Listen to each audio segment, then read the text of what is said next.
Amazônia 2030. Oferecimento Santander. O que a gente pode fazer por você hoje?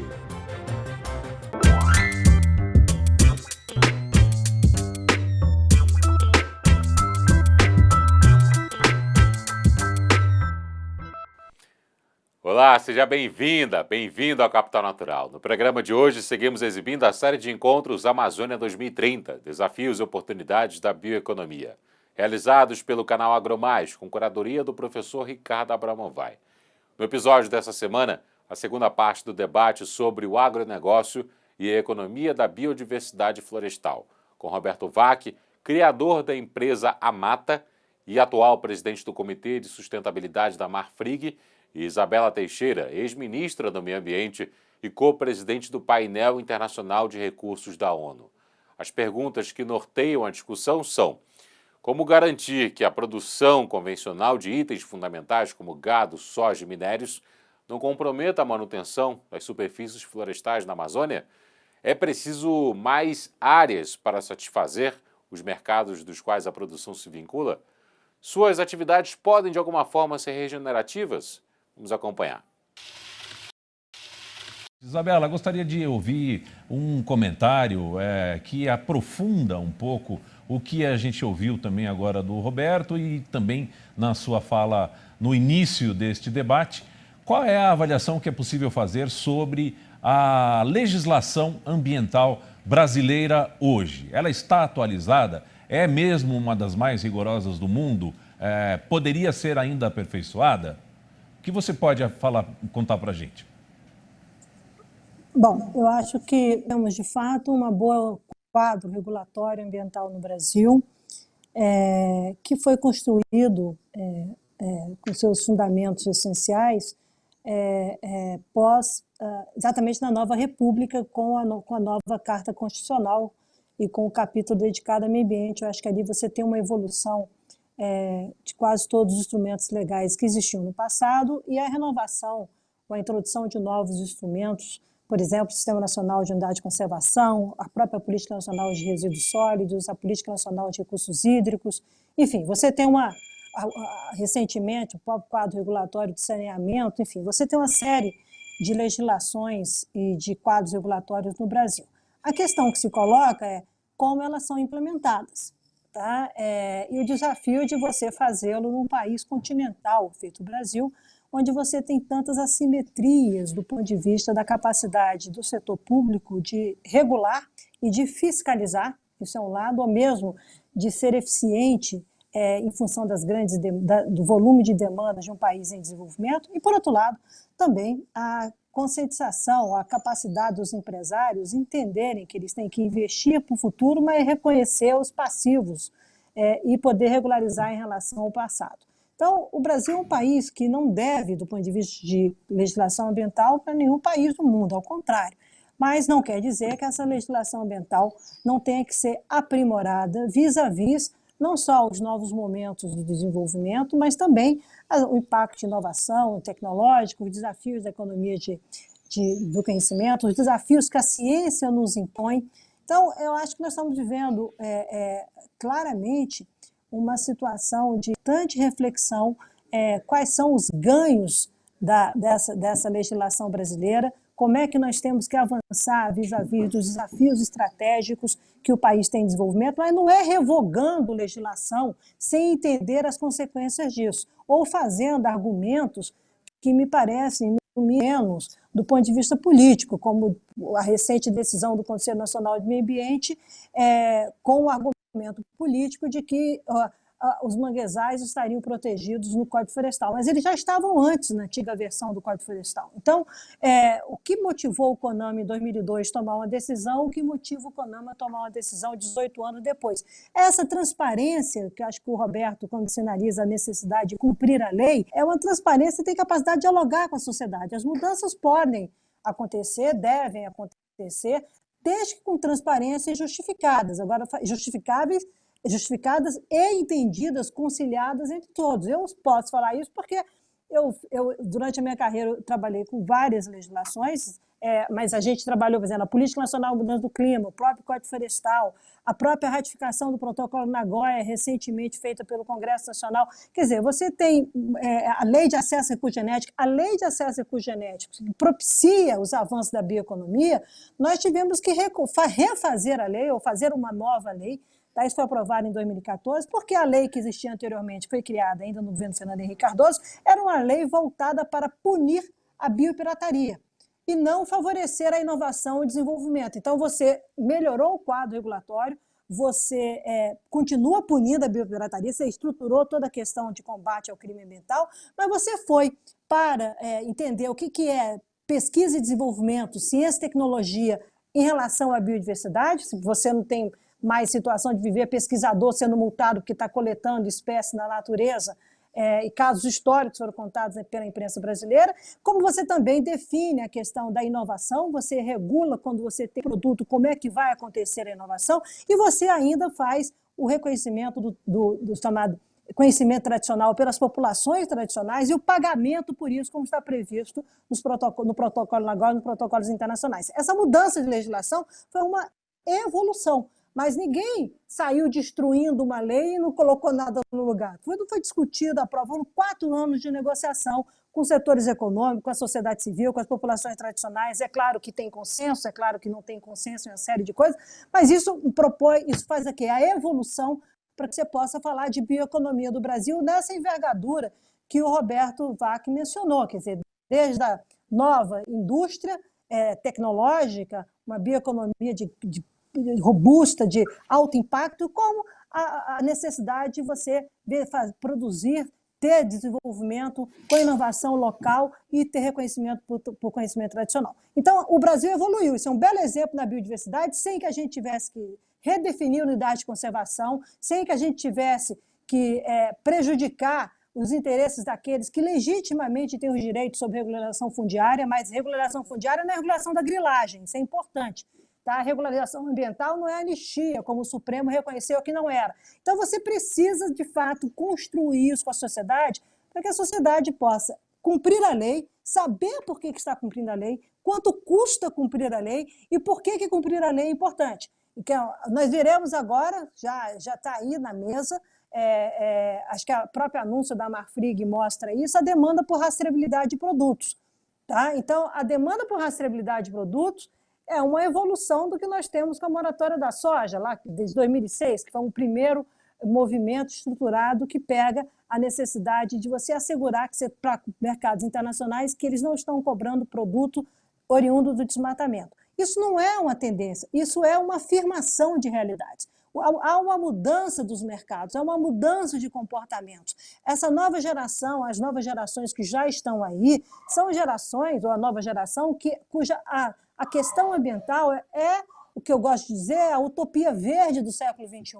Na origem do conceito de utopia, não de sonho, mas daquilo que você constrói como afirmativo do seu bem-estar, da sua existência. Como no século XX, talvez o que foi grande mobilizador do mundo foram as liberdades.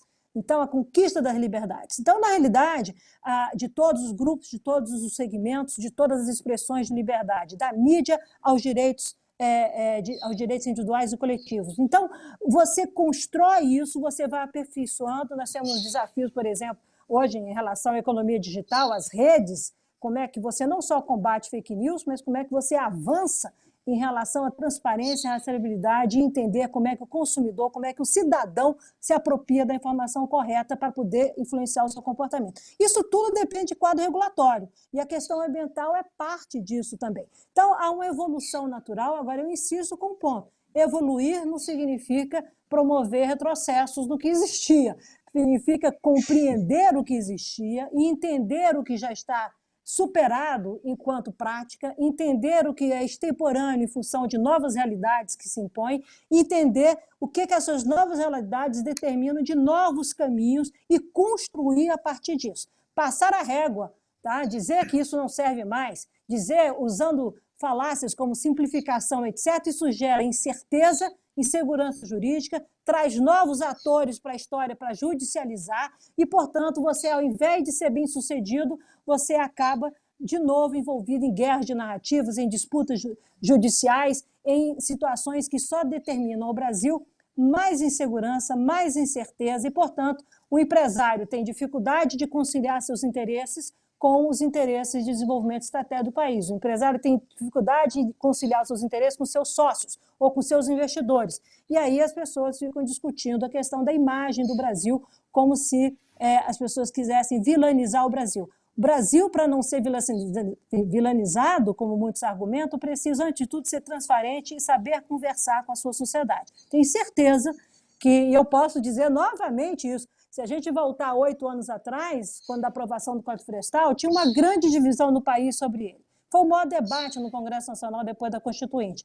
8 anos depois, é absolutamente quase unânime e todo mundo fala que é implementar o Código Florestal. Agora, nós temos que implementar o Código Florestal, sabe para quê? Não só para cumprir a lei, para saber se aquilo que nós precisamos para desenvolver a proteção da nossa, para desenvolver uma economia baseada em biomassa, para desenvolver uma economia entendendo essa dinâmica da economia de inovação com os novos materiais, isso que o Roberto tão especificamente nos mostrou, como os mercados lá fora estão crescendo, também as demandas da biomassa de segunda geração, dos biocombustíveis, como é que isso está vindo na trajetória da humanidade, nós precisamos entender que se esse Código Florestal vai responder ao futuro ou se a gente vai precisar virar esse retrovisor para o futuro e inovar na medida que o tempo for passando e a realidade for se consolidando, quais são os quadros regulatórios necessários. Não significa com isso que você vai ter que acabar com a APP ou vai promover desmatamento de reserva legal. Isso está superado do ponto de vista do novo século da humanidade. Agora, se tem gente que quer discutir isso com base no século XVIII ou XIX, como entradas e bandeiras, vamos ocupar,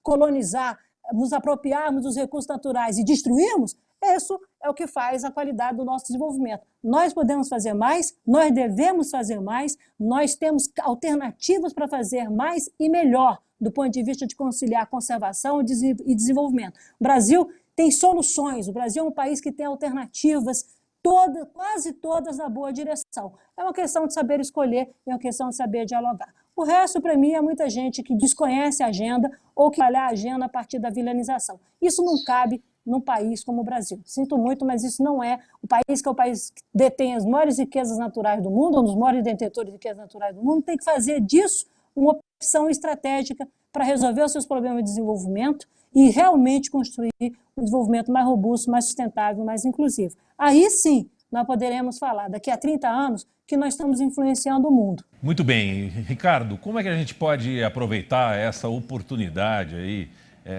de diálogo, de mais transparência, para tentar unir a biodiversidade com essa força do agro, da produção do agro brasileiro?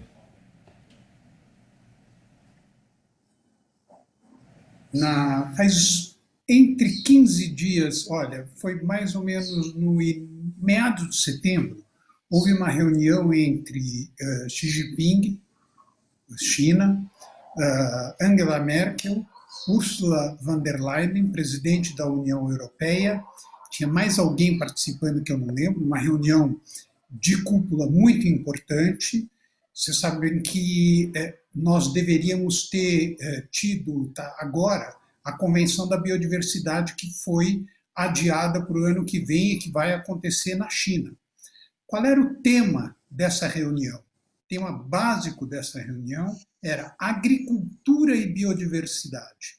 Até aqui nós temos abordado, nessa nossa riquíssima conversa, floresta e biodiversidade, fundamentalmente. Mas o mundo está preocupado com um tema também igualmente importante, que são os impactos da agricultura sobre a biodiversidade.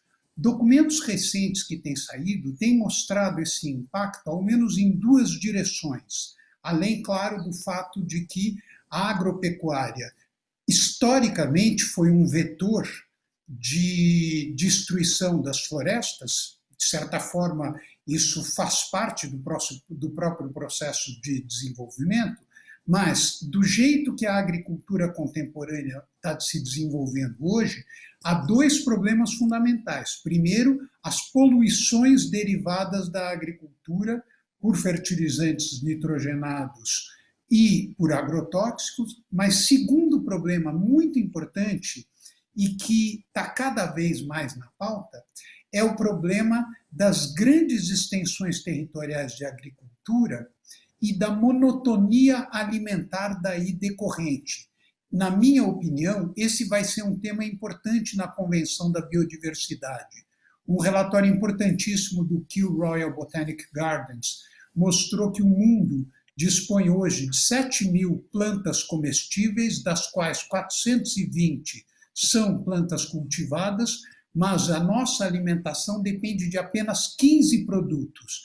A agropecuária do Brasil está baseada em alguns poucos produtos, fundamentalmente, e em grandes extensões territoriais. A minha pergunta a vocês é: a tendência da agricultura nos próximos anos vai ser de maior diversificação?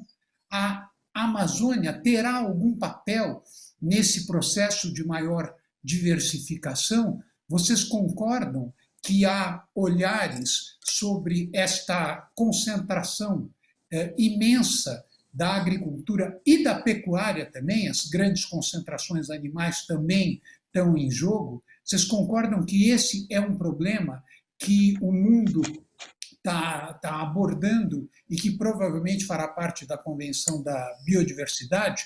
A gente podia começar pelo Roberto, depois da Isabela. Olha, eu concordo totalmente.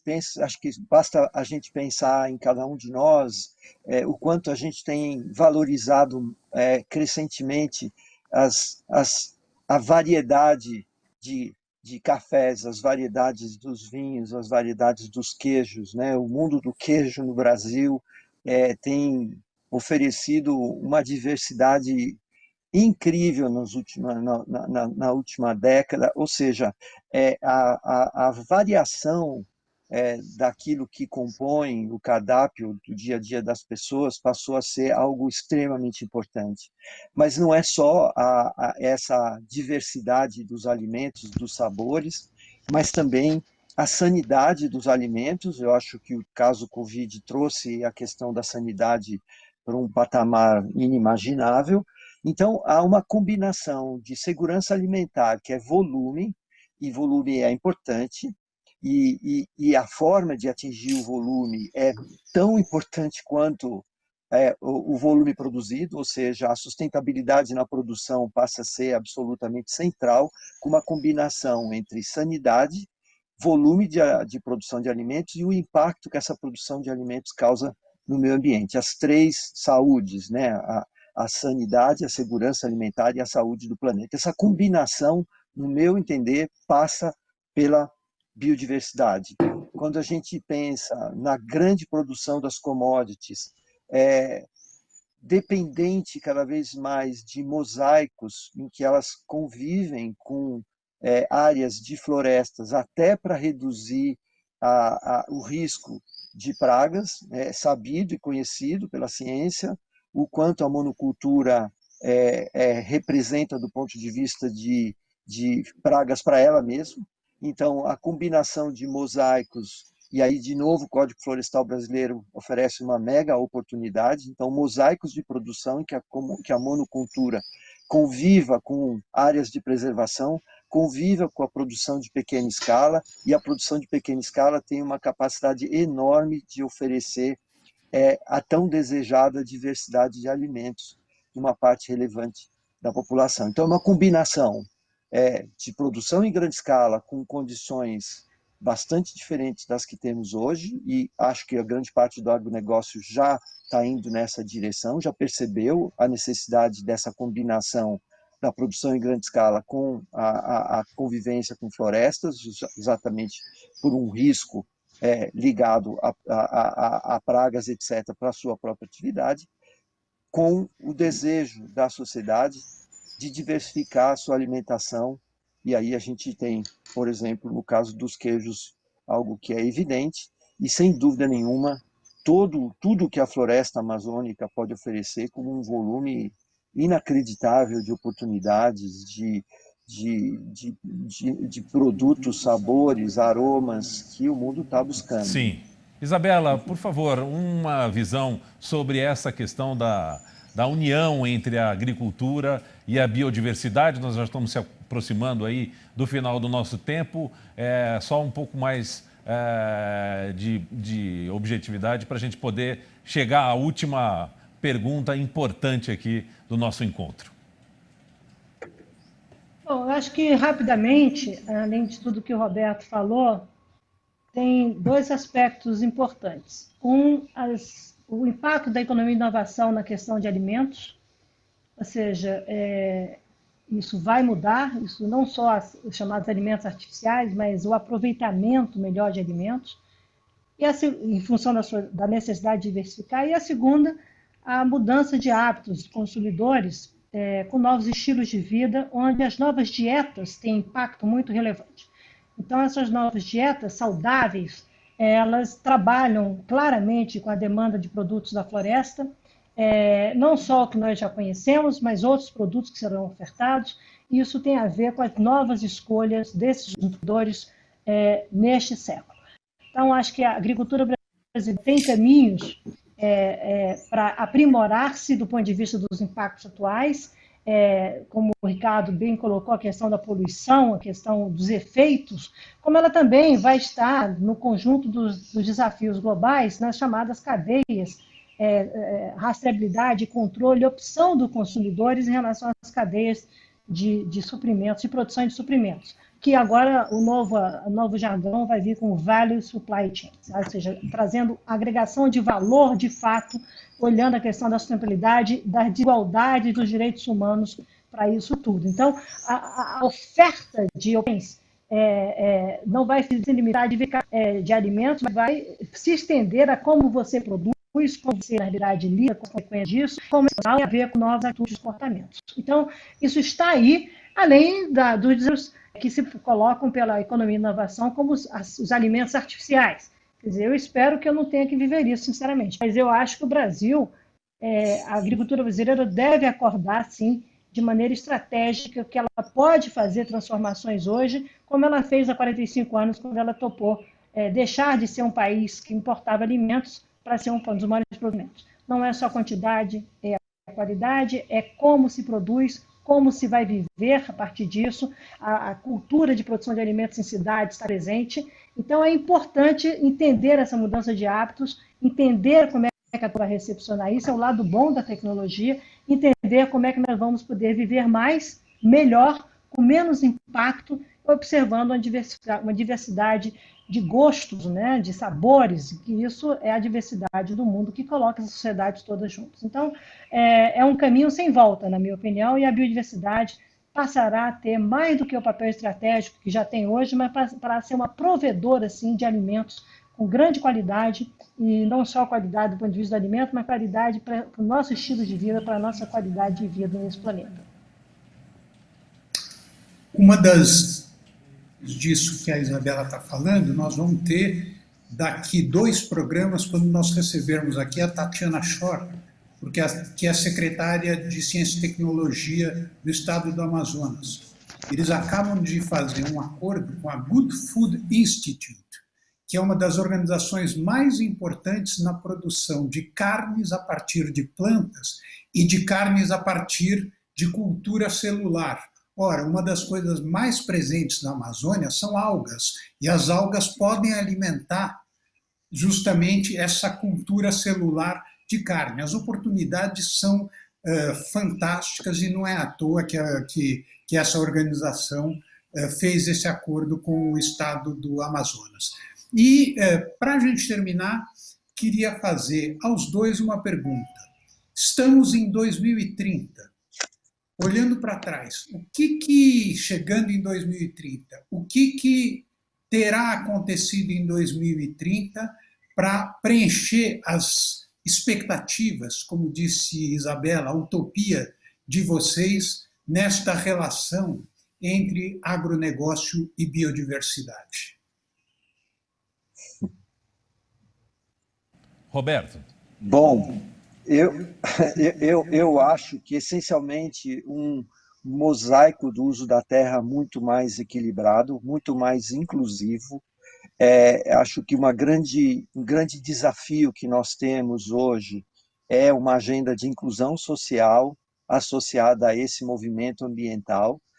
Eu não tenho muita dúvida de que toda a agenda de mudanças climáticas, associa a inclusão social, associa a desigualdade, o encaminhamento, né, da redução da desigualdade com as questões ambientais. Eu acho que oportunidades como sistemas agroflorestais, o convívio dos pequenos produtores com os grandes produtores, e tudo isso, de alguma maneira, harmonizada com a prestação de serviços ambientais, sejam eles associados a questões hídricas, a chuvas e ao carbono. Eu acho que, para mim, essa é a utopia que eu sonho. Eu acho que é possível a gente conseguir ter uma convivência do uso da terra muito mais equilibrada, e não vejo nenhum país com condições mais favoráveis de chegar a essa situação como o Brasil. Acho que o Brasil tem tudo para ser um país emblemático na produção de alimentos de grande escala, com essa harmonia, com esses cuidados ambientais e com externalidades positivas no campo das commodities ambientais. Isabela.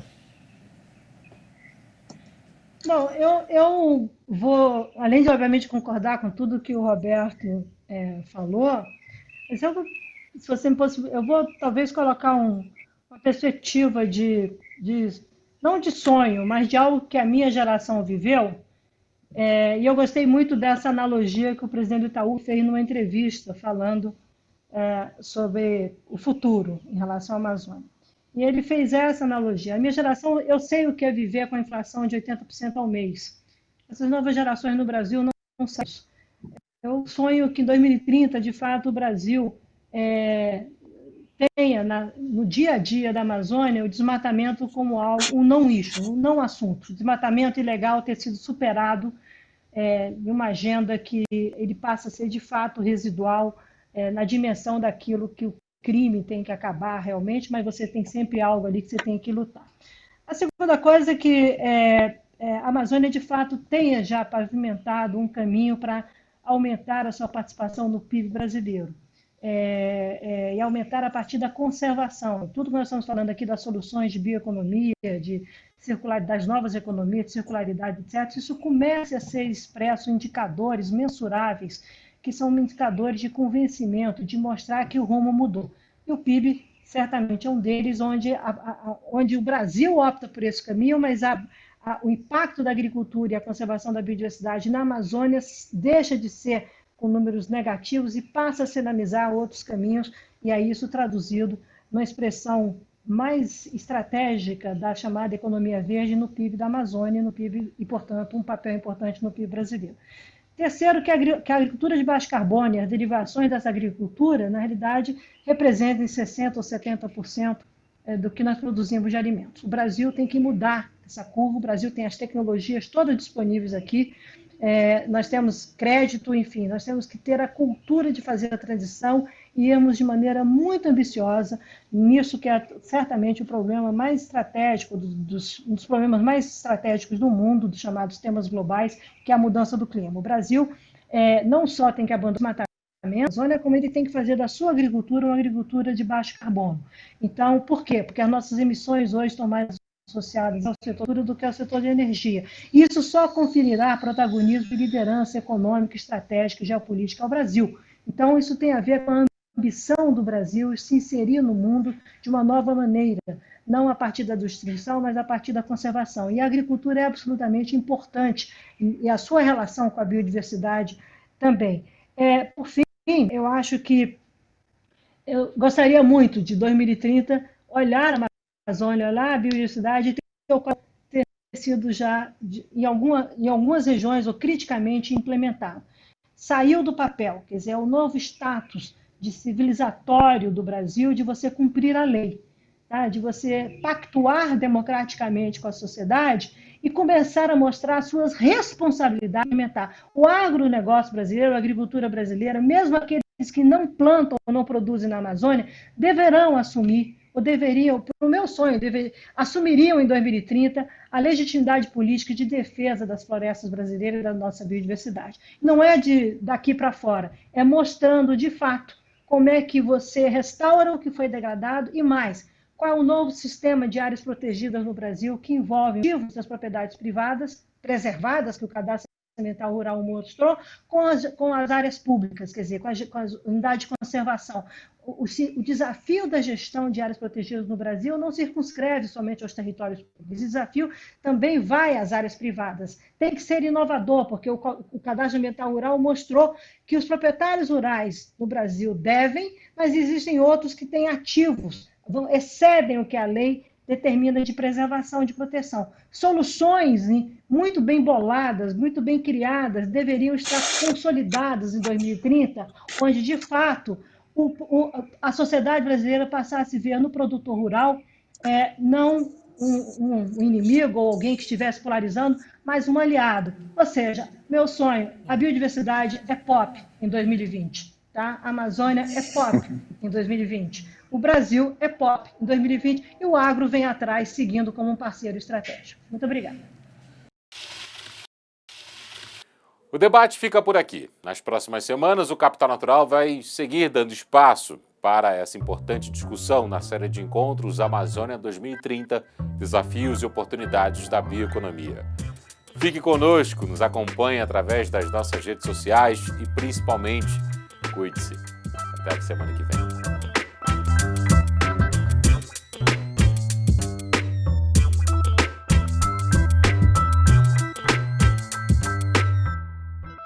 Amazônia 2030. Oferecimento Santander. O que a gente pode fazer por você hoje?